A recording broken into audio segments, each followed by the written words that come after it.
Le Crédit Mutuel donne l'élan au sport sur Radio Grand Lac 92.1. 9, 2, 1, partez. L'émission 100% sport sur Radio Grand Lac. Bonsoir à toutes et à tous, je suis ravi d'être avec vous ce soir pour la deuxième édition de 9 de 1 Partez, l'émission sport de Radio Grand Lac. Alors aujourd'hui, on va parler de ski de fond, de biathlon, on va enchaîner avec du handball et puis on terminera l'émission avec un peu de foot et on parlera plus précisément du FC Annecy qui réalise un beau parcours en Coupe de France et qui lutte aussi pour le maintien en Ligue 2 et puis on fera un petit point sur les résultats de nos clubs locaux. Pour cette émission, je serai accompagné de Bernard qui sera par téléphone puisqu'il est en déplacement. En plateau avec moi, il y a Adrien. Adrien, tu vas bien ? Ça va et toi, Julien ? Ouais, ça va. Donc Adrien, vous le connaissez puisqu'il est avec nous dans l'Intégral Jeune et on l'a recruté aussi pour l'émission sport. Et puis on aura Pablo aussi qui va nous faire une petite chronique à distance aussi sur les championnats du monde de ski de fond qu'il y avait au Rousse la semaine dernière. Et pour commencer, on va parler de ski de fond et de biathlon. Et on accueille Patrick Remy. Bonsoir Patrick, vous allez bien ? Impeccable. Merci d'être là. Et puis pour vous introduire, je vais laisser la parole à quelqu'un qui vous connaît bien. Bernard Portugal, je ne sais pas si Bernard nous entend. Ouais, bonsoir à tous, bonsoir Julien, bonsoir Adrien, bonsoir à tous nos auditeurs, toutes nos auditrices et bonsoir Patrick. Bonsoir Bernard. Alors Bernard, si je peux vous laisser poser la première question puisque vous connaissez, comme je l'ai dit, très bien Patrick, donc à toi l'honneur. Alors, justement, Julien et Adrien, je vais juste vous dire une petite chose.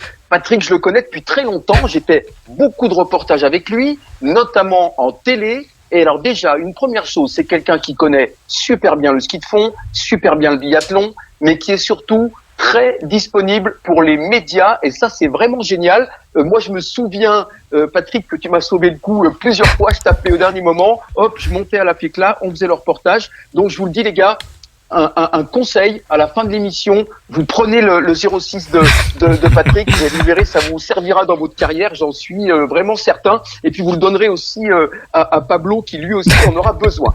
Bon Patrick, le ski nordique en Savoie, le ski de fond, le biathlon, c'est des disciplines qui marchent fort. Il y a vraiment une dynamique, il y a des structures aussi. On en parlera dans un instant. Et il y a des jeunes qui pratiquent ces disciplines. Et ça, c'est bien, c'est bon signe. Il y a une bonne forme du ski nordique en Savoie. Oui, bien sûr. Ça fait quelques années depuis que Martin Fourcade, surtout, et je ne parle pas de Raphaël Poiret, mais de Martin Fourcade qui a lancé un petit peu les médias. Je sais que Alexis Boeuf sur la région a fait aussi beaucoup pour les disciplines nordiques, et le fait que Alexis ait un pied dans la chaîne télé concurrente, on va dire, passe beaucoup de biathlon de ski de fond, a lancé énormément la promotion du ski nordique et du biathlon, et c'est clair qu'aujourd'hui je pense que tous les clubs savoyards en bénéficient et c'est une bonne chose pour le territoire. Alors justement, vous le connaissez très bien, Alexis, puisque vous l'avez entraîné. Qu'est-ce qui vous parlait d'un apport ? Qu'est-ce qu'il a fait concrètement pour promouvoir aussi cette discipline et pour apporter au sport savoyard ? Disons que c'était un grand leader déjà, puisqu'il est en équipe de France, il a fait beaucoup de médailles, il a été champion du monde, etc. C'est quelqu'un qui est très attaché aux médias aussi, et le fait qu'il rentre dans le cœur des médias, ça a lancé énormément la promotion de la discipline, et derrière tous les jeunes, tous les adhérents des clubs, avec une image en tête, c'était regarder la télé et puis l'essayer après derrière. Et comment il était au quotidien, aux entraînements ? Est-ce que c'était à quel moment est-ce que vous avez vu qu'il avait du potentiel en biathlon et comment il se comportait avec vous à l'entraînement ? Il en avait dans tous les sens du terme, c'est-à-dire que c'était déjà un skieur qui se déplaçait très vite en ski. Il a été d'ailleurs champion de France de ski de fond à un certain moment, donc c'est la preuve qu'il allait déjà vite en ski. Et puis après, avec l'encadrement national et régional, il a énormément progressé en tir. Et le jour où tout allait bien, c'était devant, voilà. Eh merci Patrick pour cette petite parenthèse avec Alexis Boeuf. Juste avant qu'on continue d'échanger, on va accueillir Pablo qui va nous faire un petit retour sur les championnats du monde de ski de fond qui sont passés au Rousse ce week-end. Pablo, est-ce que tu nous entends ? Alors, on a un petit souci, on n'entend pas bien Pablo. Est-ce que c'est mieux ? Est-ce que tu m'entends ? Ouais, c'est super, c'est tout bon. Alors du coup, toi tu voulais revenir sur le championnat du monde, donc je te laisse la parole. Dis-nous un petit peu ce qui s'est passé. Je crois qu'en plus les tricolores ont brillé ce week-end. Ouais, bah déjà, je salue tout le monde en plateau. Oui, en effet, ce week-end, du coup, j'étais du côté des Rousses, dans le Jura, pour la Coupe du Monde de ski de fond, qui a été un gros succès, ne serait-ce que sur le nombre de spectateurs. On a eu plus de 10 000 personnes qui sont venues après Manon, donc ça faisait du monde pour le ski de fond. Pour le ski de fond, et les Français ont brillé. En effet, tu l'as dit, Julien. On a eu notamment Delphine Claudel. Donc là, je vous en avais parlé la dernière fois que j'étais venu sur le plateau, qui avait gagné. Cette fois-ci, elle a fait deuxième à 13 secondes de la leader. Donc encore une grosse performance pour une Française. Elle est toujours pas descendue du podium en 2023. Donc c'est top. On a après derrière donc Richard Jouve, la grosse perte du week-end, c'est celle de Richard qui a gagné, qui a battu Johannes Lebe, le grand Norvégien. Et puis après tous les autres Français ont brillé avec des jolies performances groupées, et puis courir à la maison, on a bien senti que ça les avait galvanisés. Donc il y avait une belle ambiance. Et il y avait, je crois, quelques fondeurs qui s'entraînent aussi à la FECLA. Ouais. Exactement, tu l'as dit, c'est donc ils s'entraînent du côté de la FETLA, le FETLA formation longue distance, donc il y a une équipe un petit peu détachée des services fédéraux, on va dire, et donc il y en a deux, s'appellent Mathieu Golabré et Simon Vuillet.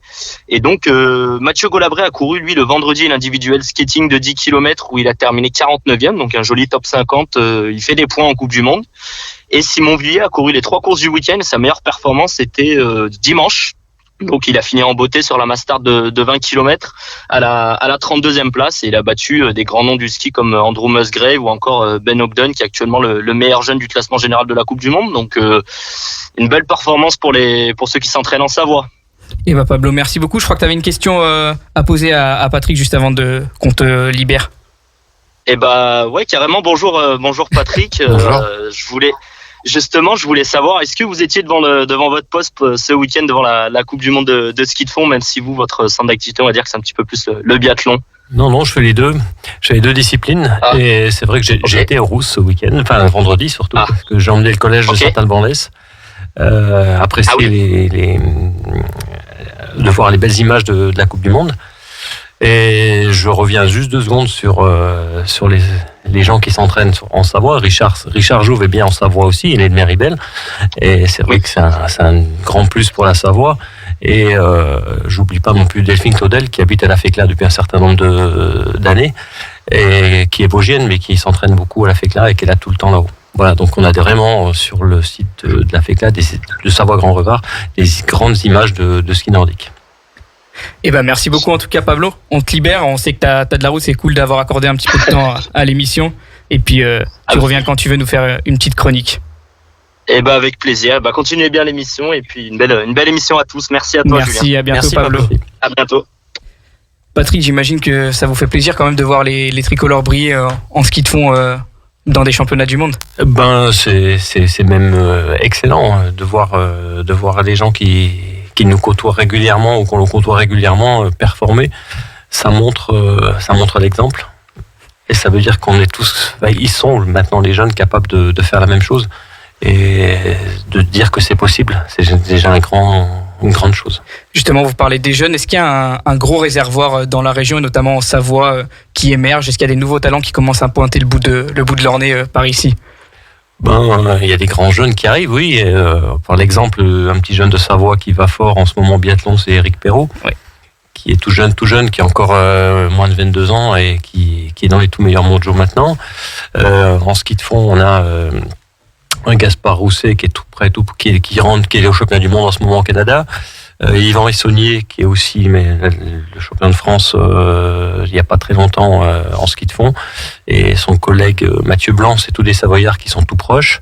Et puis il y a Léonie Besson qui est aussi une des meilleures françaises en ski de fond sprint, et on est très très content qu'ils intègrent tous l'équipe de France. Ouais. C'est clair, ça doit vous faire plaisir. Et est-ce que c'est dû notamment aux infrastructures? Est-ce qu'il y a des belles infrastructures aussi ici qui permettent justement aux jeunes ou aux sportifs de s'entraîner comme il faut et de s'épanouir? Aujourd'hui, en dessous de l'équipe de France, il y a les comités régionaux. Les comités régionaux, comme la Savoie, est un grand comité, on va dire, l'un des meilleurs français. Et en dessous, ces équipes comités, il y a toutes les structures scolaires. Donc il y a 2 pôles espoirs à Saint-Michel-de-Maurienne et à la Motte-Servolex du côté de Chambéry, le lycée Renac. Et puis il y a toutes les sections sportives. Donc en Savoie, il y a 6 sections sportives pour les collèges. qui draine une vingtaine ou trentaine d'enfants par classe. Et ça fait un gros réservoir. Et puis en dessous, on a une vingtaine de clubs en Savoie qui font du recrutement assez bon depuis 4-5 ans. Et c'est vrai qu'aujourd'hui, il y a pas mal de potentiel. Adrien, je crois que tu as une question pour Patrick. Exactement. Je me pose une question par rapport à ces JO d'Albertville que l'on connaît tous. Bien sûr, tout le monde sait qu'ils ont une énorme importance, mais concrètement, vous qui êtes très associé à ce milieu-là, qu'est-ce qui a changé suite à cette immense compétition qui a pu avoir lieu ici sur le territoire savoyard ? Déjà, les sites ont évolué énormément. Les routes d'accès ont beaucoup évolué. Tout ce qui est qualité de damage, qualité des pistes, on va dire neige de culture, tout ça n'existait pas. Ouais. Et aujourd'hui, on a des pistes, je prends l'exemple de Bessan, des saisies, etc., où on a de la neige, on va dire dès le début novembre, on a des conditions de neige très très bonnes. Donc ça donne des hivers un peu plus longs. Et puis après, il y a tous les stades d'été, donc qui travaillent, qui ont été créés il y a pas très longtemps. Hein. Il y a 5-6 stades en Savoie, et c'est vrai qu'aujourd'hui, ces stades permettent de travailler avec les jeunes en totale sécurité. On n'est plus sur les routes avec les skis-roues, et ça, les entraîneurs apprécient énormément, et ça laisse beaucoup de travail au lieu d'être en perpétuel regard par rapport à la sécurité des routes, etc. Alors vous parlez beaucoup de la jeunesse, mais comment est-ce que réellement on détecte un jeune talent, que ce soit en ski de fond ou en biathlon ? Quels sont un petit peu les critères ? Alors aujourd'hui, on a plusieurs axes de travail, et aujourd'hui on est sur des grands mots. On est savoir se déplacer, savoir courir, sauter et savoir aller vite, on va dire, se dépasser. Tous ces mots-là sont rassemblés dans ce qu'on appelle un grand bol qui s'appelle potentiel. Et à partir de là, il y a des compétitions pour tous les âges. Et puis quand on rassemble tout, ça nous laisse un petit tableau avec des noms. Et puis à partir de là, on les classe, et puis ils rentrent dans toutes les structures qu'on vient d'énumérer tout à l'heure. Et puis voilà, après, il y a le potentiel, il y a la génétique, il y a plein de choses qui rentrent en jeu. Voilà. C'est clair. Et vous avez parlé de la neige juste un instant. Est-ce que vous n'avez pas eu peur en début de saison quand même, quand on a vu un petit peu les intempéries, la neige qui a tardé à venir ? Est-ce que vous n'avez pas eu peur que la saison démarre peut-être sur le tard, ou que ce soit un peu plus compliqué cette année ? Malgré tout, ça a été compliqué. Oui, c'est clair.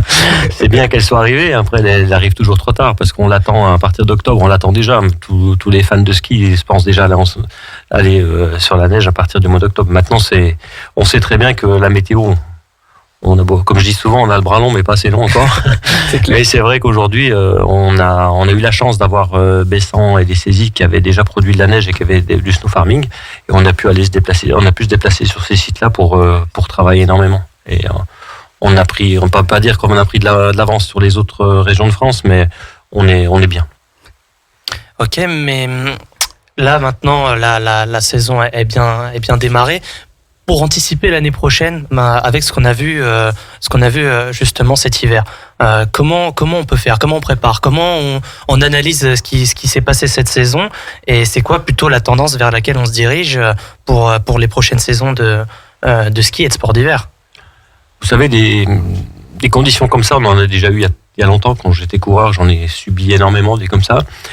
Donc c'est des périodes, des périodes de chaud, de froid, etc., de neige, pas neige. L'exemple, c'est cette année, tout ce qui est sud, tout ce qui est les Alpes du Sud ont eu beaucoup de neige, et pendant 10 ans, ils n'en ont pas eu.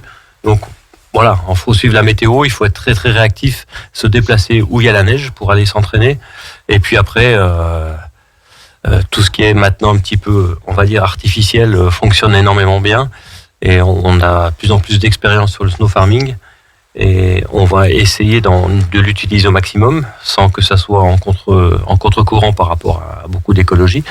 Et ça, on en est bien conscient. Et aujourd'hui, on essayera aussi d'utiliser la neige au mois de mai-juin, quand elle est encore en altitude, pour aller se perfectionner au niveau technique. Voilà. Et Bernard, est-ce que tu as une question, toi qui est là, j'ai pas peur que tu t'endormes, donc est-ce que tu as encore une question pour Patrick ? Ouais, mais non, moi je voulais peut-être parler de nouveau du plus haut niveau et j'ai peut-être une question concernant Julia Simon. Patrick, j'aimerais bien avoir ton sentiment. Julia Simon, elle caracolait en tête du classement de la Coupe du Monde depuis le début de la saison. Elle marchait sur l'eau. On le disait, tous les observateurs le disaient. À 26 ans, elle était peut-être dans la forme de sa vie, mentalement, physiquement, sur le pas de tir, sur ses skis. Elle avait vraiment une grande maîtrise dans la gestion de ses courses, dans la gestion de la pression. Elle comptait 140 points d'avance sur sa principale rivale, la Suédoise Elvira Öberg. Donc nous, les journalistes, on s'enflammait un peu. On pensait vraiment qu'elle allait pouvoir décrocher le gros globe. Et puis c'est vrai qu'à Antose, en Italie, lors de la dernière épreuve de la Coupe du Monde, elle a complètement flanché. Elle a fait notamment 5 fautes au tir couché. Elle est passée, elle l'a dit elle-même, au travers de sa course. Elle a terminé 18e. Alors ça prouve que même les plus grands, bien sûr, peuvent trébucher. Et aujourd'hui, son avance a fondu. Elle a plus que 76 points d'avance sur Öberg. Et elle a dit qu'elle était épuisée physiquement et psychologiquement et qu'elle avait complètement craqué. Comment t'analyses ça, comme ça, en deuxième partie de saison, un trou noir pour Julia Simon dans cette Coupe du Monde? Un trou noir, je suis un peu... C'est un petit peu gros quand même, un peu grand, parce que quand même sur le relais, elle fait un 10 sur 10, elle est dans les tout meilleurs temps, donc elle est fatiguée, bien sûr, c'est usant. Quand on part des périodes de 3 semaines comme ils partent, avec 4 courses par semaine, entre les voyages, les médias, toute la pression et tout, c'est super lourd. Je pense qu'aujourd'hui, elle a raté une course ou 2 courses sur 6 semaines, parce qu'elle déjà en décembre, elle était déjà très bien. C'est pas beaucoup.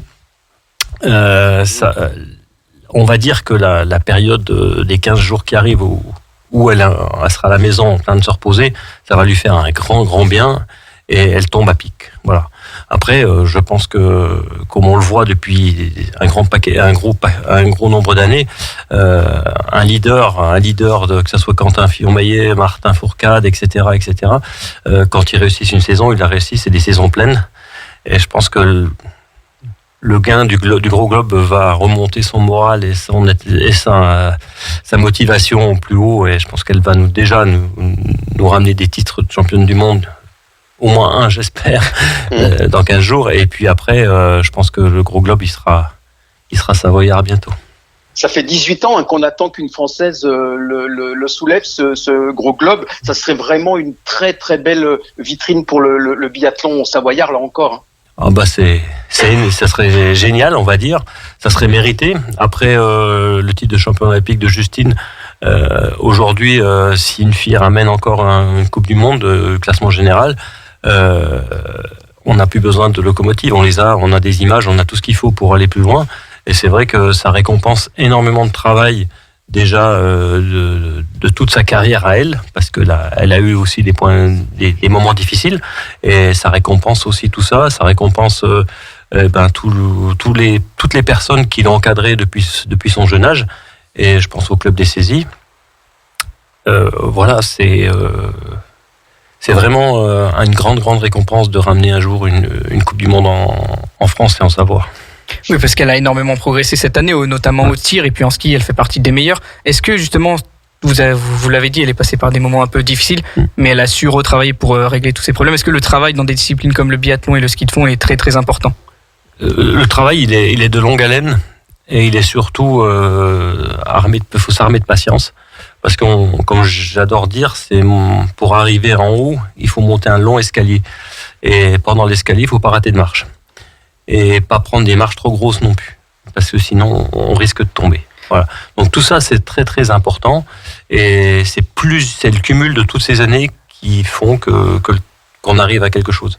Oui, puis c'est compliqué aussi, c'est un peu en quelque sorte le biathlon, notamment une discipline ingrate, parce que par exemple des biathlètes comme Julia Simon ou Quentin Fillon-Maillet ont été pendant longtemps dans l'ombre de Martin Fourcade. Est-ce que c'est pas trop dur justement d'être dans l'ombre et que tout le monde soit à fond derrière Martin et peut-être moins derrière les autres biathlètes ?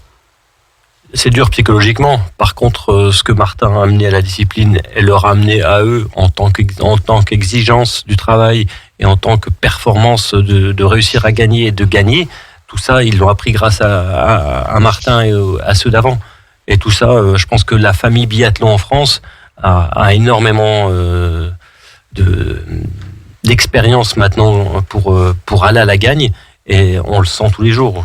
Ça fait un grand nombre d'années que la nation France, au niveau du biathlon, rivalise pratiquement avec la Norvège.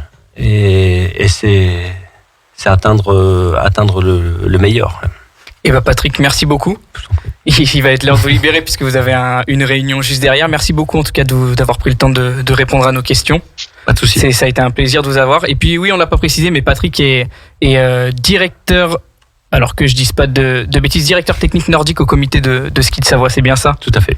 Et voilà, et merci beaucoup Patrick, et puis ça sera un plaisir si vous voulez repasser en studio nous voir. J'habite pas loin. Merci beaucoup. Merci et puis beaucoup. on va souffler un petit peu avec une petite pause musicale et on revient tout de suite après. Radio Grand Lac 92.1, le grand bain de la vie locale. Le Crédit Mutuel donne l'élan au sport sur Radio Grand Lac 92.1. 9, 2, 1, partez! L'émission 100% sport sur Radio Grand Lac. On est de retour en direct dans l'émission 9-2-1 partez, l'émission sport de Radio Grand Lac, et on accueille tout de suite Yvan Bocon-Perrault qui est coprésident du club de handball d'Aix-les-Bains. Bonsoir Yvan. Messieurs. Vous allez bien ? Ça va. Merci en tout cas d'être venu. Bon, pas trop déçu par le résultat de l'équipe de France hier soir ? Un petit peu quand même, mais sur la physionomie du match, voilà, il faut savoir reconnaître que les Norvégiens sont les plus forts encore cette fois, mais bon, ça durera pas. Hein. Qu'est-ce qui a manqué pour vous hier soir rapidement avant qu'on passe à votre actualité ? C'est difficile à dire. À ce niveau-là, c'est souvent ça joue à des petites choses. Un petit peu plus de hargne en défense, un petit peu plus de précision en attaque. Des gardiens qui parfois vont prendre un petit peu l'ascendant sur les attaquants au bon moment, et voilà, ça joue pas à grand chose. Après, le score final, c'est pas reflète pas forcément l'intensité du match, mais clairement oui, on était un tout petit demi-ton en dessous, quoi. C'est clair, bon ça c'est pas grave, on reviendra plus fort comme on dit. Alors avant qu'on parle vraiment de l'actualité du club d'Aix-les-Bains, mention spéciale quand même à Guillaume Gilles qui est passé chez vous au tout début. Oui, tout à fait. Guillaume qui est passé par le club d'Aix-les-Bains de 2014 à 2016 pendant 2 saisons complètes. Juste après sa dernière saison pro à Chambéry, où il était co-entraîneur à l'époque avec Mario Cavalli, on l'avait sollicité pour venir nous filer un coup de main. Et alors ça, c'est aussi quelque chose d'assez particulier au milieu du handball. Guillaume, qui est quand même un monsieur, il a accepté sans rechigner d'être l'assistant du coach de l'époque, qui était Raphaël Planchet, qui, pour l'anecdote, lui-même est devenu l'assistant du coach actuel de Chambéry. Faut suivre, hein.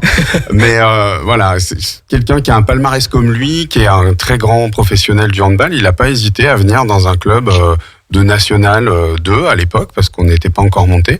Et voilà, il est venu faire le job avec beaucoup de professionnalisme, ça c'est sûr. Et puis apporter sa passion, sa culture du hand, et c'est vraiment, enfin c'était très intéressant parce que c'est vraiment quelqu'un qui respire le hand, quoi. Voilà. Et toi Bernard, je crois que tu connais bien aussi Guillaume Gilles parce que tu le suis depuis ses débuts. Est-ce que tu as un mot pour lui aussi pour revenir sur ce beau parcours en tant qu'entraîneur ? Ouais, moi je vais rebondir sur ce que vient de dire très justement Yvan Bocon-Perrault. Je crois que clairement, alors vous avez cité son palmarès, hein, vous avez dit que c'est quelqu'un qui est resté très humble malgré son palmarès. C'est carrément l'un des plus beaux palmarès du handball français. Moi, je me souviens de ses débuts sous les couleurs chambériennes. C'était la fin des années 90, donc là encore, ça nous rajeunit pas. Et en fait, ce qui est fort, c'est qu'il arrivait du centre de formation du SO Chambéry, et c'est vrai que très vite, il a démontré qu'il avait vraiment le potentiel pour s'imposer au plus haut niveau. Il a vraiment très vite démontré des qualités exceptionnelles. Et puis, je crois que vous allez pas me contredire, Yvan, mais en plus de son talent, je crois que c'était un gros bosseur déjà en tant que joueur, et ça explique aussi sa réussite. Donc, il a fait vraiment un début de carrière magnifique. Il a remporté le fameux titre de champion de France avec Chambéry en 2001. C'était une épopée incroyable. Là aussi, à l'époque, je me souviens de moments absolument incroyables. Et c'est le seul titre d'ailleurs qu'a décroché le SO Chambéry. Il a remporté aussi la Coupe de la Ligue avec Chambéry un an après. Ensuite, alors ça aussi c'est classique et ça aussi, Yvan, je pense que ça va vous parler. Il a été courtisé par de nombreux clubs. C'est vrai que dès qu'un joueur émerge un peu, il est sollicité, notamment à l'étranger. Donc il est parti avec son frère Bertrand à Hambourg. Et là aussi, il a été sacré champion de France. Donc encore une fois, un palmarès qui s'est fait. Et puis en 2010, les deux frères sont revenus finir leur carrière à Chambéry et ça c'était vraiment super sympa. Alors ensuite sur le plan international, rapidement parce que son palmarès il est très long, il a tout connu. Il a remporté 2 titres de champion olympique, 2 titres de champion du monde, 2 titres de champion d'Europe. Donc vraiment, il a survolé le handball international avec cette équipe de France. Et puis à la fin de sa carrière, c'est ce que vous évoquiez, Yvan. Il a commencé très humblement à apprendre le métier de coach. Il a débarqué chez vous en 2014 et ensuite il a rejoint le staff de l'équipe de France. Là encore, comme simple adjoint, et puis petit à petit, il a grimpé les échelons, il a été nommé sélectionneur, et c'est vrai qu'il a déjà cette première ligne extraordinaire à son palmarès de coach, puisqu'il a été champion olympique avec les Bleus à Tokyo en 2021. Donc, Yvan, vous avez vous l'avez dit, c'est un garçon qui est humble, qui s'est mis au travail, qui a continué vraiment à s'investir beaucoup dans son métier de coach. C'est une surprise pour vous qu'il réussisse comme ça, ou alors est-ce qu'au contraire vous aviez déjà le sentiment à l'époque qu'il avait là encore devant lui une très très belle carrière de coach?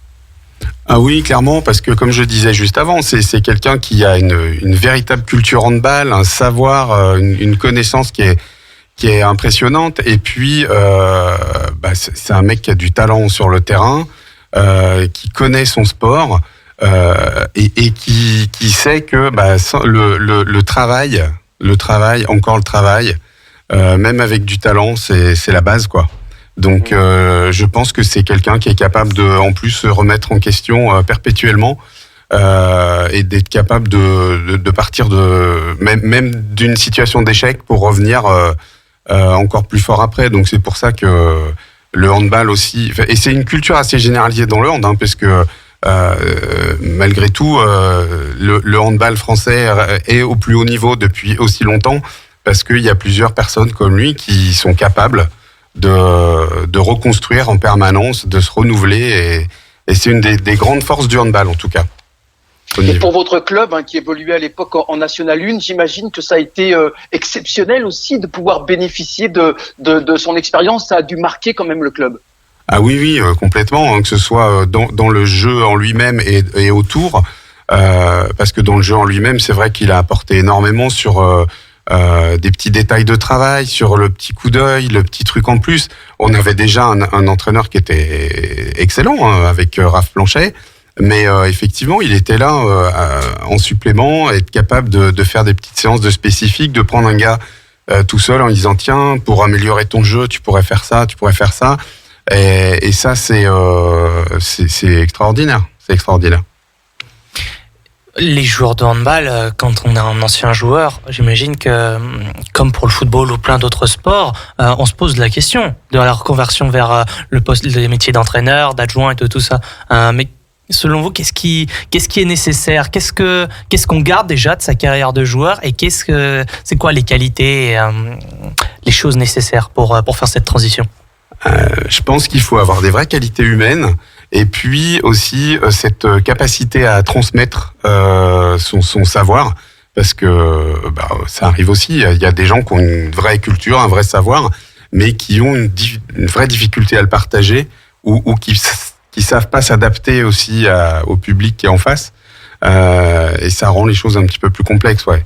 Mais il y a beaucoup de joueurs qui auraient pas forcément cette capacité de devenir ne serait-ce qu'entraîneur ou même coach. Après, sélectionneur, c'est encore un travail un petit peu différent, mais il faut des vraies qualités pour ça, ouais. Et puis avoir un joueur de ce talent-là et qui a eu cette carrière-là, c'était une belle vitrine aussi pour votre club à l'époque quand il est venu. Ah oui, complètement. Comme je disais tout à l'heure, c'est vrai que je m'occupais déjà des partenariats du club à cette époque-là, et c'est vrai que c'est toujours beaucoup plus facile d'inviter des partenaires à une soirée quand on dit tiens, il y aura Guillaume Gilles, voilà, donc en toute modestie, il sera là. Et c'est vrai qu'en plus, il est toujours venu, même aux événements extrasportifs, parce que c'est vrai qu'il avait un job qui était assez cadré autour de l'équipe première de l'époque. Mais effectivement, à chaque fois qu'on a eu besoin de sa présence pour des événements divers et variés, il a toujours été là, il a toujours fait le taf. Bon, après, c'est vrai on a la chance qu'il soit voisin, puisqu'il habite dans le bassin chambérien depuis longtemps. Mais c'est quelque chose d'assez appréciable. Ouais, c'est un peu, en tout cas, c'est rare d'avoir des sportifs comme ça, professionnels, qui font la reconversion dans des clubs où vous étiez à un niveau amateur à l'époque, et puis en plus qui sont disponibles pour les événements. C'est vrai que c'est un plus quand même. Ça, c'est une chance qu'on a dans le handball, et je pense qu'il y a d'autres sports quand même où c'est encore comme ça. Mais bon, je citerai pas d'autres sports, mais il y a d'autres sports où effectivement, moi j'ai vécu des tournois loisirs où vous avez les gamins, vous avez sur toute une journée, et qui sont parrainés par des pros, et les sportifs pros viennent passer la journée entière à regarder les matchs, les arbitrer, venir faire les remises de médailles, etc. Toute une journée. Et ils font ça dans le cadre de leur taf, certes, mais avec plaisir. Et je pense qu'il y a beaucoup de sports où on aurait du mal à faire venir des joueurs de première division ou d'un niveau équivalent sur des petites manifs comme ça qui peuvent paraître tout à fait anodines pour la majeure partie des gens, quoi. C'est sûr. Alors, pour parler un petit peu plus de l'actualité d'Aix, au niveau sportif, ça donne quoi actuellement pour votre club ? Alors, où est-ce que vous en êtes ? Alors, on est avec l'équipe senior garçon, on est en position de relégable, là, pour l'instant, en National 2, donc le plus haut niveau amateur, la 4e division, en fait. C'est une saison compliquée, mais c'est vrai que là, c'est la 2e saison complète post-Covid. Ça a été des années assez difficiles. Là, on est vraiment dans une période de reconstruction. On espère se maintenir, ça c'est sûr. Ça c'est l'objectif de la saison, et j'espère qu'on va y arriver. Je pense qu'on a les moyens d'y arriver, donc il n'y a pas de raison. Et puis après, on est en pleine reconstruction aussi, surtout sur la section féminine, parce que on avait plus d'équipe filles depuis un an.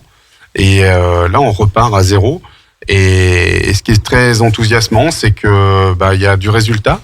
Il y a un beau groupe, et puis surtout, elles font un joli parcours en Coupe de France, parce que là, elles sont encore qualifiées au niveau des 16e de finale.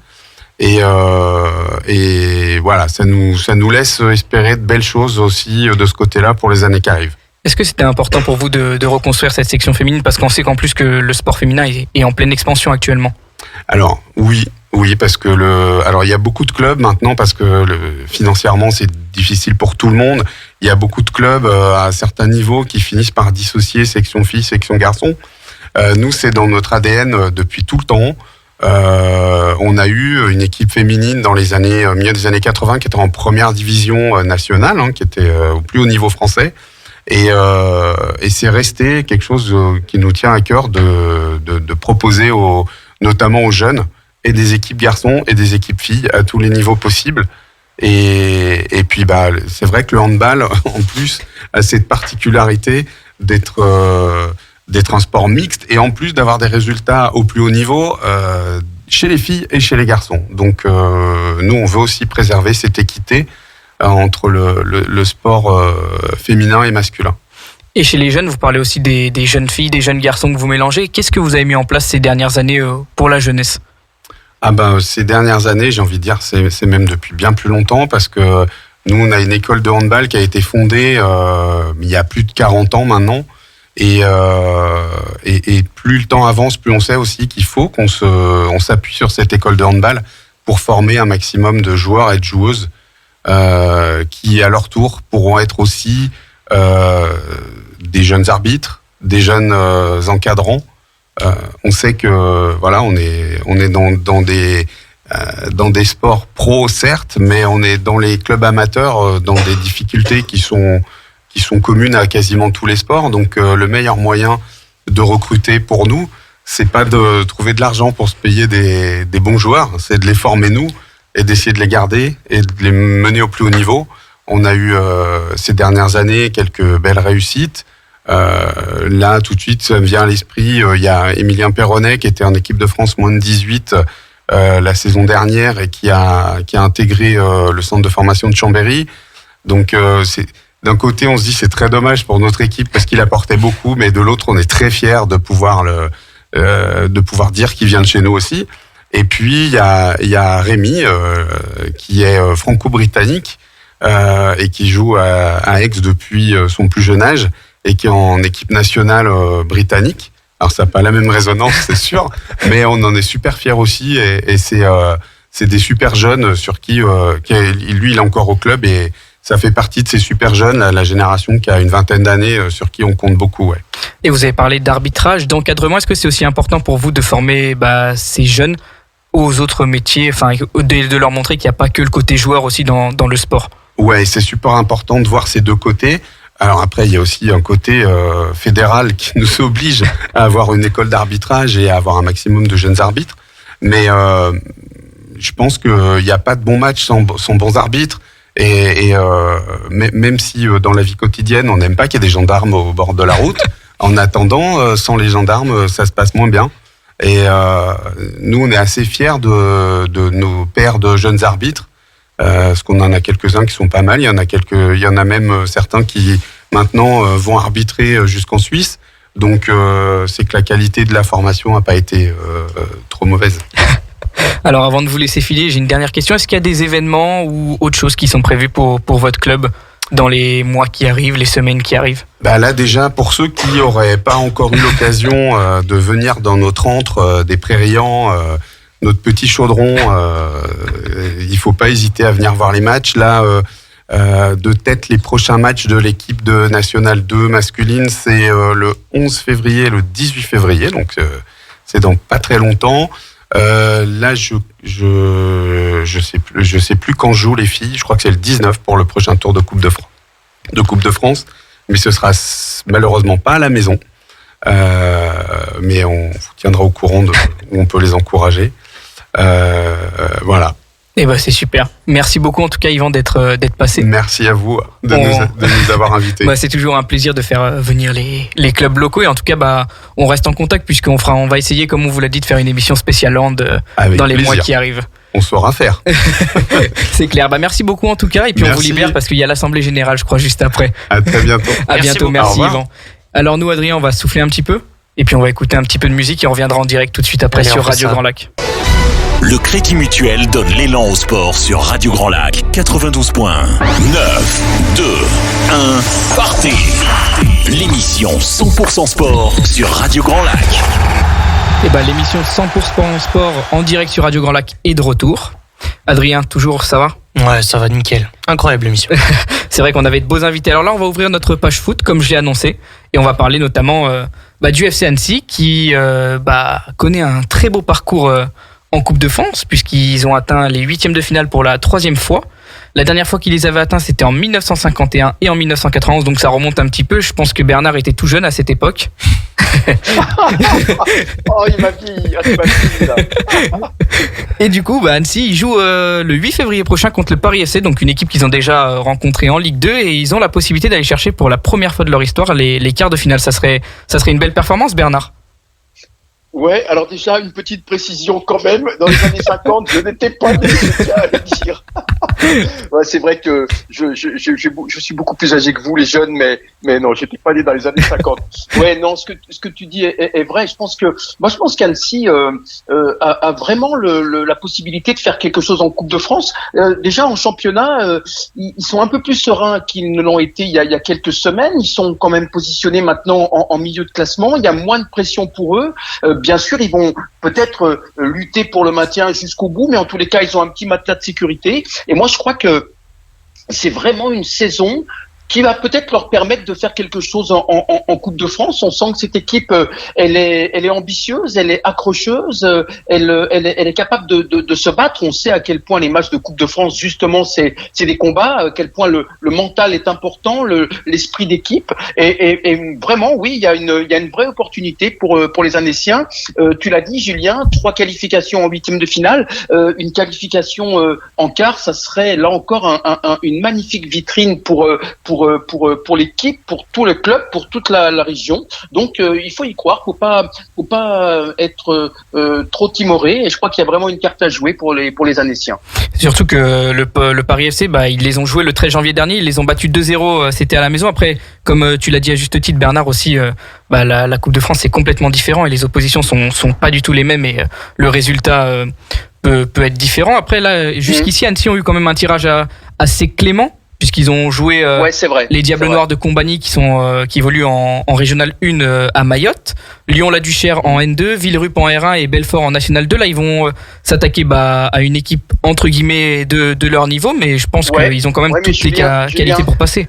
Ouais, mais tu sais, Julien, c'est très vrai ce que tu dis. Mais la Coupe de France, c'est quoi un bon tirage en Coupe de France? Quand tu es Annecy en milieu de tableau de Ligue 2 et que tu vas aller jouer à l'extérieur, c'est une équipe parfois même amateur, ça peut être extrêmement piégeux, extrêmement dangereux, et il faut faire preuve de beaucoup de sérieux pour passer. Je crois que c'est ce qu'ont fait les Annéciens. Ils ont parfois gagné avec des scores, notamment une fois de 8-1. À Lyon-la-Duchère, c'est jamais facile d'aller jouer. Ils sont allés gagner. Ça a été un match très difficile, très disputé. Donc oui, tu as raison. Ils n'ont pas joué l'Olympique de Marseille. Ils n'ont pas joué le Paris Saint-Germain. Ils n'ont pas joué de très grosses équipes, mais ils ont quand même réussi à se sortir indemne et victorieux de tirages qui n'étaient pas forcément les plus simples. D'ailleurs, Julien, très sincèrement, toi qui es comme moi supporter des Verts, tu dois pouvoir le dire, il n'y a pas de tirage facile. Nous les Verts, on a été éliminés à domicile par une équipe qui était théoriquement moins forte que nous et on a été éliminés. Donc bravo aux Annéciens, ils ont su faire preuve du sérieux justement pour être encore là et pour avoir cette opportunité d'aller gagner, pourquoi pas, à Paris, qui est, tu l'as dit, une équipe à leur portée. T'as raison Bernard, t'as vraiment raison. Mais c'est ça qui fait la magie de la Coupe de France, c'est que aucun tirage n'est facile. Ils sont tous là pour se monter et pouvoir se mesurer aux plus grandes équipes de l'élite du football français. Bon là pour le coup, effectivement, c'était des tirages cléments, mais Annecy et les Annéciens ont tenu leur rang. Donc franchement pour moi c'est bravo, je leur tire mon chapeau. Oui, puis comme tu l'as dit à juste titre Bernard aussi, ils n'ont pas beaucoup joué à domicile. D'ailleurs, j'ai vu aussi récemment que Laurent Guyot était un peu déçu de ce tirage dans le sens où ils auraient préféré que ça se joue aussi à Annecy. Ahmed Kachi, au milieu de terrain du FC Annecy aussi, était déçu. Est-ce que justement aller jouer à l'extérieur, c'est pas une variable considérable à prendre en compte ? Oui, enfin peut-être qu'Adrien va dire un mot, mais simplement, c'est vrai que c'est une fête, la Coupe de France. On le sait, c'est des affiches exceptionnelles. C'est un frisson qui monte de plus en plus au fur et à mesure des qualifications, au fur et à mesure des tours. Donc on va dire que effectivement, les Annéciens auraient peut-être mérité d'offrir cette fête-là à leurs supporters, d'offrir cette fête à leur public, mais peut-être que ça va être une motivation supplémentaire pour vaincre une fois de plus le signe indien qui les fait, c'est vrai, beaucoup jouer à l'extérieur, et ça va peut-être les motiver pour aller gagner au Paris FC, parce que un quart de finale au stade municipal d'Annecy, là ça serait une cerise exceptionnelle sur une saison qui est déjà globalement plutôt réussie. C'est clair, et puis comme l'a dit aussi à juste titre le coach, il reste aussi il y a 3 matchs avant ce rendez-vous en Coupe de France. Il y avait ce week-end contre Pau, où les Annéciens en plus gagnaient 2-0 à la mi-temps, ils se sont fait remonter à 2-2. Et puis là, ils vont accueillir demain soir Caen, qui est en première partie de tableau, qui marche assez bien. Caen qui avait très bien débuté, mais qui là est un petit peu calé. Et puis il y a un déplacement important surtout à Saint-Etienne samedi, dans la course au maintien. Sachant qu'en plus les Annéciens avaient battu les Stéphanois 2-0 le 26 décembre, ça va être compliqué. Et ils vont gagner le match retour à Saint-Etienne, j'en suis quasiment sûr, d'ailleurs. C'est bien, c'est optimiste. Non, mais Annecy, c'est une belle équipe quand même cette année. C'est une très belle équipe. Et au niveau du championnat, Bernard, je sais pas si tu as pu regarder, mais est-ce que toi tu penses que Annecy va pouvoir quand même accrocher le maintien ? Ils ont quelques points d'avance, mais comme tu l'as dit, ça va jouer jusqu'à la dernière journée. Est-ce que pour toi quand même ils ont les armes pour se maintenir ? Ouais, ils ont les armes. Je crois qu'ils ont les armes. effectivement, ils ont ce petit matelas. On sait qu'il y a 4 descentes de Ligue 2 en national et que ça va être compliqué. Il y a déjà un petit trou qui est fait. C'est vrai que ce match à Pau que tu as évoqué, Julien, où ils menaient à la mi-temps, c'était ce qu'on appelle un match à 6 points, parce que là, ils avaient moyen vraiment d'éloigner Pau presque définitivement. Et puis, ils se sont un peu relâchés. Ils ont encaissé 2 buts coup sur coup en début de deuxième mi-temps. Et c'est peut-être 3 points qu'ils vont regretter. Ils n'en ont pris qu'un finalement face à un adversaire direct. Mais moi, j'ai le sentiment que les Annéciens, ils sont solides. Ils ont ramené des résultats de l'extérieur. Ils ont battu des équipes à domicile, des équipes solides. Le match que tu évoquais contre Caen demain, il est très intéressant parce que c'est jamais facile de jouer les Canets. Et peut-être que les Annéciens auront déjà le match contre le Paris FC qui a lieu donc le 8 février dans les têtes. Mais demain, s'ils arrivent à s'imposer, là, ça sera aussi psychologiquement la meilleure des façons de préparer cette Coupe de France. Et puis surtout, ils reprendront un petit peu d'air par rapport à la zone des relégables. Moi, j'ai vraiment le sentiment que les Annéciens ont les atouts dans leur manche pour assurer leur maintien. On rappelle qu'ils viennent de National, ils sont montés en Ligue 2 seulement cette saison et ils font une très très belle première partie de saison pour des promus qui n'ont pas non plus un budget colossal, loin s'en faut. Oui, c'est clair. Puis ils sont montés entre guillemets peut-être la mauvaise année parce qu'avec 4 descentes, ça complique les choses, oui, mais ils s'en sortent plutôt bien. Ils n'ont pas envie de faire l'ascenseur. Ouais, c'est clair. Mais en tout cas, ils s'en sortent plutôt bien. Et puis nous, on va suivre ça avec attention en tant que locaux. Bien sûr. Et puis du coup, pour réagir sur le sport local et continuer là-dessus, Adrien, je crois que tu as un mot pour le club de Chambéry et d'Aix-les-Bains en football. Eh ben oui, Aix-les-Bains, ils jouaient ce week-end à domicile et c'était face à Montluçon. Alors une victoire 3-2 face à la lanterne rouge du championnat en National 3. Le truc, c'est qu'ils étaient menés 2-0. Alors franchement, un chapeau aux Aixois qui remontent de 3 buts et qui s'adjugent une belle victoire. Ils étaient avec 2-0 en bout de 30 minutes de jeu, donc franchement c'était assez mal barré. Une victoire donc qui leur permet de revenir à 1 point de Lyon-Duchère, 11e actuellement. Les Aixois, ils sont 12e. Donc maintenant, on pourra les retrouver ce samedi 4 février. Ils recevront l'US Feur à 17h au stade. Donc match important pour le maintien puisque les Aixois, ils ne sont qu'à 3 points de leur adversaire direct. Ouais, Adrien, là aussi, ça fait du bien. Juste une petite chose, c'était ça aussi un match à 6 points pour les Aixois. Exactement. Et tu as raison de le préciser. Mener 2-0, peut-être un peu la tête sous l'eau, parce que mener 2-0 dans un match comme ça, c'est jamais évident. Être mené, ils ont réussi à gagner 3-2. Je pense qu'ils vont capitaliser là-dessus. Grosse preuve de caractère. Voilà, dans l'optique du maintien. Je pense que là, les Aixois, ils ont marqué des points moralement aussi, mentalement, et ça c'est important parce que on sait à quel point le mental, il peut être déterminant dans une lutte pour le maintien. Et juste une dernière chose, redescendre de National 2 en division inférieure, on le sait, c'est compliqué aussi, c'est dur de remonter, et il faut vraiment qu'ils arrivent à se maintenir. Les Aixois, eux aussi, ils peuvent y croire. Et il faudra qu'on essaye de les avoir aussi en plateau pour parler de tout ça, mais on espère en tout cas que, en tant que radio locale du bassin aixois, on espère en tout cas que le Aix-les-Bains Football Club va se maintenir. Et on enchaîne avec Chambéry, Adrien. Un petit mot aussi là-dessus. Je crois qu'ils n'ont pas joué ce week-end, les Chambériens. Non, ils n'ont pas joué ce week-end puisque la rencontre donc face à la réserve de Clermont, elle a été reportée. Donc actuellement Chambéry, il pointe à la 5e place.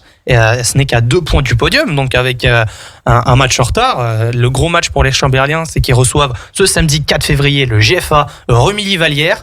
Donc un espèce de derby en tout cas. 2e de la poule et ce sera à 18h. 4 points d'écart les séparent.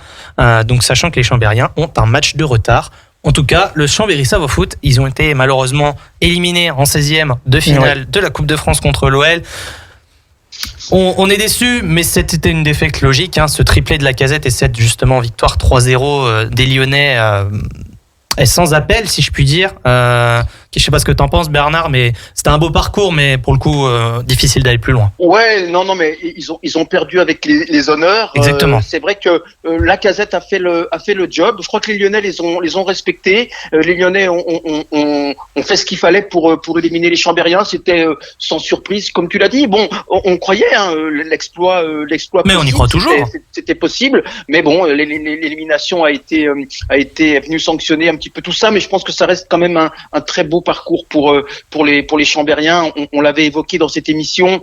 C'est un club qui a une historique, qui a une vraie appétence à briller en Coupe de France. Ils avaient été éliminés par Auxerre l'an dernier. Ils sont éliminés par Lyon cette saison. C'est des éliminations avec les honneurs. Ils sortent la tête haute et puis ils vont pouvoir se consacrer maintenant sur le championnat pour essayer de décrocher. Pourquoi pas de croire jusqu'au bout en leur chance de monter. Pourquoi pas, c'est tout le mal qu'on leur souhaite. Bah surtout qu'il y a de belles choses à faire en championnat pour Chambéry. Donc au final, ils ont brillé en Coupe de France et ils peuvent encore briller en championnat. Donc il y a tout qui reste à faire. Adrien, un petit mot, on va changer complètement de sujet. On va fermer la page foot et puis on va parler de trial et de sport auto.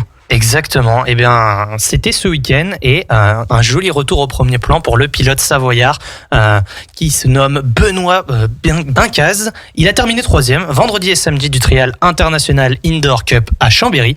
Et c'est les Espagnols Tony Bou et Jaime Busto qui ont gagné. Les Espagnols, eh bien, ils ont régné sans partage ce week-end. C'était tout simplement spectaculaire. Ils étaient impressionnants de vitesse et de précision. Pour notre pilote Benoît Bincaz, il se dit malgré tout satisfait de cette performance. Il a eu de très belles sensations sur cette soirée à domicile. Le lauréat de l'édition 2018, d'ailleurs, ne rumine pas son problème mécanique, car oui, il en a eu un sur sa moto, car comme il le dit, ça fait partie du jeu, ça fait partie du sport. Et pour le reste, eh bien, l'ambiance incroyable du phare de Chambéry, moi ça pour le coup il n'a pas manqué d'en parler, ça l'a impressionné. Et maintenant c'est les mondiaux qui ouvrent donc le 4 et le 5 février prochain. Le pilote savoyard, eh bien, il a fait le plein de confiance et tout semble aller pour le mieux pour lui depuis qu'il collabore notamment avec la marque française Sherco. En tout cas, bonne chance à Benoît Bincaz qui est d'ailleurs licencié au Trial Club Albert-Villois 73. Et pour le coup, Bernard, j'en ai appris une belle avant l'émission. Dis-moi, cette interview sur les deux roues, ça doit faire ressurgir des petits souvenirs de jeunesse pour toi en trial. Et j'ai balancé. Ouais, alors, c'est vrai qu'on n'arrête pas de faire référence à des événements qui me rajeunissent pas du tout. Mais je suis navré, mais j'étais obligé. Non, mais t'as raison, c'est une réalité incontournable. Non, mais effectivement, j'écoutais attentivement ton récit parce que j'adore le trial et puis j'ai commencé le trial à 18 ans, donc dans les années 80. Ma première moto était une moto de trial, mais c'était pas du trial indoor et il y avait pas 5000 personnes pour m'applaudir. Oui, j'imagine. Mais c'était vraiment sympa et j'aime beaucoup cette discipline, même si elle a beaucoup évolué. C'est plus du tout la même que quand je la pratiquais. Mais j'ai eu la chance d'assister aussi à des éditions du trial indoor international de Chambéry. Juste pour l'anecdote, il y avait une interruption, il n'avait plus eu lieu. Là, il est revenu au phare et c'est vrai que le public ne s'y est pas trompé, qu'il y avait vraiment, tu l'as dit, Adrien, une ambiance géniale. C'est vraiment très bien pour le trial indoor, qui est une discipline hyper spectaculaire et hyper agréable à regarder. Moi, je fais plus de trial, mais je regarde et j'aime ça. Bah exactement. Et puis le trial, c'est vraiment une discipline qui prend de l'ampleur, qui se développe à grande échelle. Donc pour le coup, en avoir un de ses représentants en termes de compétition juste ici à Chambéry, c'est super bien. Et puis justement, en plus, on a un motard, un pilote qui est savoyard, qui brille à la maison et qui brille à la maison. Donc il va falloir qu'on pense pourquoi pas. Ceci, c'est à réfléchir. C'est clair, d'avoir un Chambérien qui brille à Chambéry à domicile dans la plus belle salle du bassin chambérien au phare, c'est quelque chose d'exceptionnel. Toi, Adrien, c'est quelque chose qui te chauffe, le trial ? Bah écoute, moi je pense que je serais plus moto sur la route, bien tranquille, mais pour le coup à regarder, très très cool. J'aime beaucoup. Bon, en tout cas, il est bientôt tout pile 19h, donc avant qu'on se quitte, je voulais juste Bernard, que tu nous annonces un petit peu. Je crois que tu as prévu un petit agenda avec quelques événements sportifs sympas qui vont arriver dans le bassin aixois. Ouais, alors très rapidement, un rendez-vous ski avec la Coupe du Monde de ski alpin. Messieurs, elle a lieu le week-end prochain à Chamonix. Cette année, c'est un slalom qui aura lieu, tu sais, Julien, sur la fameuse piste verte des Ouches. C'est la dernière épreuve avant les championnats du monde qui auront lieu à Courchevel, bien sûr, et Méribel, du 6 au 19 février. Et ça, bien sûr, on en reparlera dans cette émission. Et puis, rapidement, en rugby, le SO Chambéry reçoit Blagnac le dimanche 12 février, coup d'envoi à 15h. Les Chambériens sont 11e de leur poule. Et puis, en water-polo, l'équipe d'Aix-les-Bains accueille Mulhouse samedi prochain pour le compte du championnat de France de National 1. Coup d'envoi à 20h45 au centre nautique Aqualac. J'espère que j'ai pas débordé. Non, c'est tout bon. Mais en tout cas, le waterpolo, c'est une discipline aussi qui monte et pourquoi pas. Oui, on en parlera aussi. Il faudra qu'on en parle et puis on ira essayer. Surtout, ça peut être marrant. En tout cas, c'est super. L'émission est passée très vite, comme d'habitude. Quand on a des bons invités, qu'on a une belle actualité, on voit pas le temps passer. Merci en tout cas à tous de nous avoir écoutés pour cette deuxième édition de 9-2-1 Partez. La semaine continue bien évidemment sur Radio Grand Lac avec de beaux rendez-vous et de belles émissions tout au long de la semaine. Et puis nous, on se retrouve dans 15 jours, même heure, même endroit pour décortiquer toute l'actualité sportive savoyarde et aux Savoyardes. Excellente soirée à tous et à très vite. Merci, au revoir.